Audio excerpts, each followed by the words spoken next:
Assalamualaikum warahmatullahi wabarakatuh. Alhamdulillahirobbil alamin. Allahumma sholli ala sayyidina Muhammad. Channel belajar ngaji hadir lagi.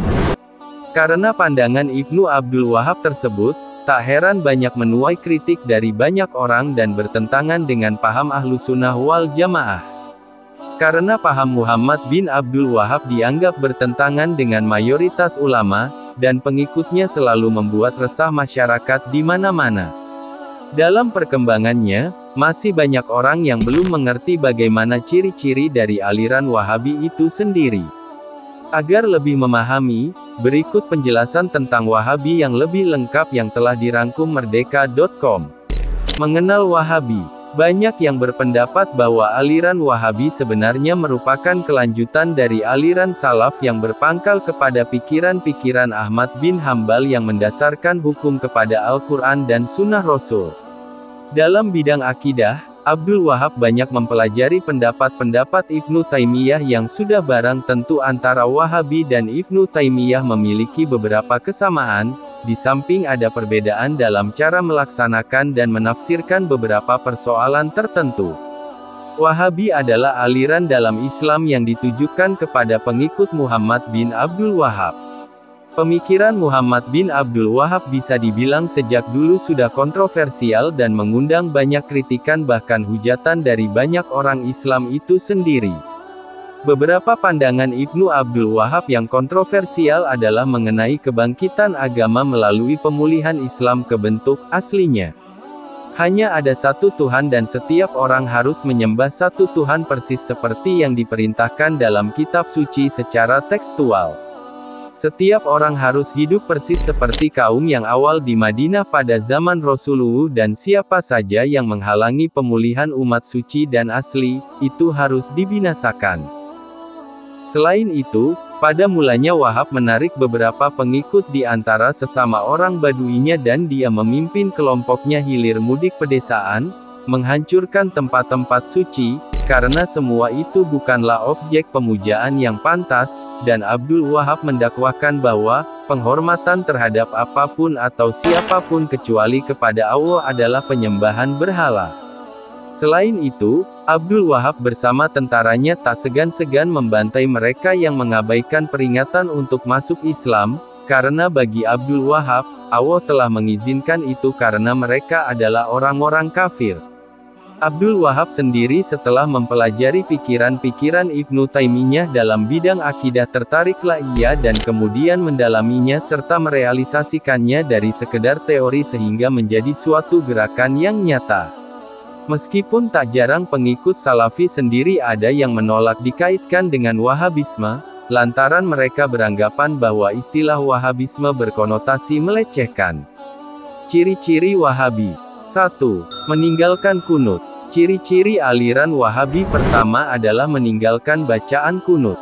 Namun, bukan berarti semua orang yang meninggalkan bacaan kunut sebagai Wahabi, tetapi bagi umat yang menyerupakan Allah dengan makhluknya dan mensifatkannya dengan anggota badan, maka tidak diragukan lagi bahwa ia adalah Wahabi. 2. Meninggalkan sholat sunnah qobliyah. Ciri-ciri aliran Wahabi selanjutnya ialah mereka yang meninggalkan sholat sunnah qobliyah sebelum Jumat. Namun, bukan semua individu yang meninggalkan sholat tersebut sebagai Wahabi. Melainkan siapa saja yang mengkafirkan Al-Asy'ariyah dan Al-Maturidiyah serta menghalalkan darah mereka itu maka tidak diragukan lagi ia adalah Wahabi. 3. Siapa saja yang mengkafirkan umat Islam bertawasul dengan Rasulullah. Bukan semua individu yang tidak mengumandangkan azan sebanyak 2 kali pada hari Jumat itu dikira sebagai Wahabi, tetapi siapa saja yang mengkafirkan umat Islam yang bertawasul dengan Rasulullah dan menghalalkan darah serta harta mereka maka tidak diragukan lagi ia adalah Wahabi. 4. Menganggap taklid kepada imam-imam mazhab adalah syirik. Bukan semua individu yang mendakwa dan mendengungkan dia mengikut Al-Quran dan As-Sunnah itu dikira sebagai Wahabi.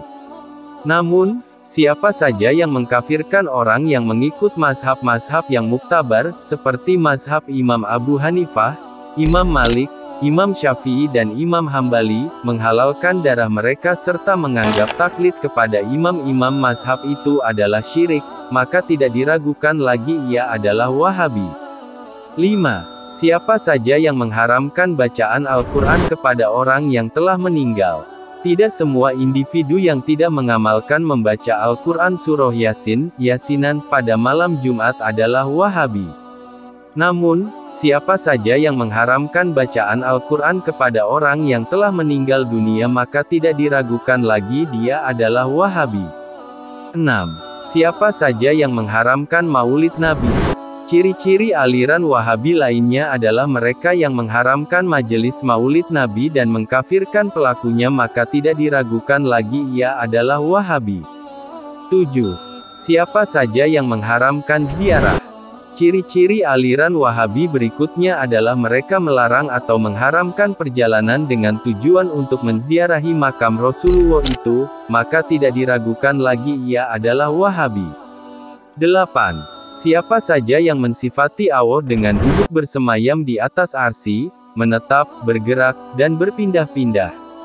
Ciri-ciri aliran Wahabi selanjutnya yang mudah dikenali adalah, kerap meninggalkan majelis tahlil kepada mayit.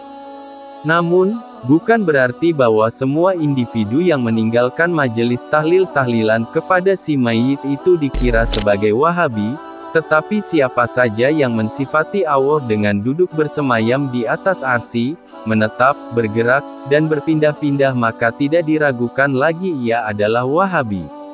Demikian dari kami, semoga mencerahkan dan bermanfaat. Wallahu a'lam bishawab.